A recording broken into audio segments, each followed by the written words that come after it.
ସାଙ୍ଗମାନେ ସଭିଏ ଏହା ଚିହ୍ନିବା ଜରୁରୀ ଯେ ଆକର୍ଷଣ ସବଜେକ୍ଟ ଏବଂ ବ୍ୟକ୍ତିଙ୍କ ଠାରୁ ବ୍ୟକ୍ତିଙ୍କ ମଧ୍ୟରେ ବହୁତ ଭିନ୍ନ ହୋଇପାରେ।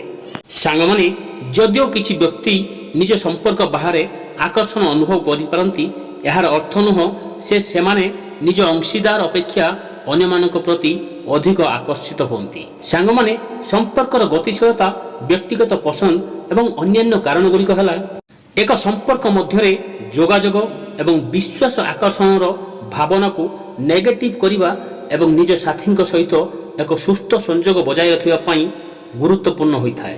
ସାଙ୍ଗମାନେ ସଭିଏ ଏହା କହିବା ଏକ ଭୁଲ ଧାରଣା ଯେ ପୁରୁଷମାନେ ନିଜ ସାଥୀ ଅପେକ୍ଷା ଅନ୍ୟ ମହିଳାଙ୍କ ପ୍ରତି ଅଧିକ ଆକର୍ଷିତ ହୁଅନ୍ତି।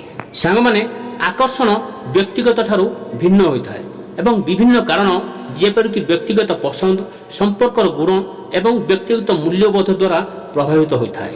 ସାଙ୍ଗମାନେ ସୁସ୍ଥ ସମ୍ପର୍କରେ ଅଂଶୀଦାରମାନେ ସାଧାରଣତଃ ପରସ୍ପରକୁ ଆକର୍ଷିତ କରନ୍ତି ଏବଂ ବାହ୍ୟ ପ୍ରଲୋଭନ ଅପେକ୍ଷା ସେମାନଙ୍କର ସଂଯୋଗକୁ ପ୍ରାଥମିକତା ଦିଅନ୍ତି।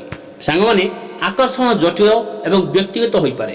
ବ୍ୟକ୍ତିଙ୍କ ଠାରୁ ଭିନ୍ନ ଏହାକୁ ସାଧାରଣ କରିବା ସଠିକ୍ ନୁହେଁ ଯେ ପୁରୁଷମାନେ ନିଜ ସମ୍ପର୍କ ବାହାରେ ମହିଳାଙ୍କ ପ୍ରତି ଅଧିକ ଆକର୍ଷିତ ହୁଅନ୍ତି। ସାଙ୍ଗମାନେ ସମ୍ପର୍କ ଶାରୀରିକର ଆକର୍ଷଣର ବାହାରେ ଅନେକ କାରଣ ଜଡ଼ିତ, ଯେପରିକି ପ୍ରତିବଦ୍ଧତା ବି ରହିଥାଏ। ଜୟ ଜଗନ୍ନାଥ ସାଙ୍ଗମାନେ, ଏହିଭଳି ମହତ୍ୱପୂର୍ଣ୍ଣ କଥା ଜାଣିବା ପାଇଁ ଚ୍ୟାନେଲଟିକୁ ସବସ୍କ୍ରାଇବ୍ କରନ୍ତୁ ଏବଂ ଭିଡ଼ିଓକୁ ଗୋଟେ ଲାଇକ୍ କରନ୍ତୁ।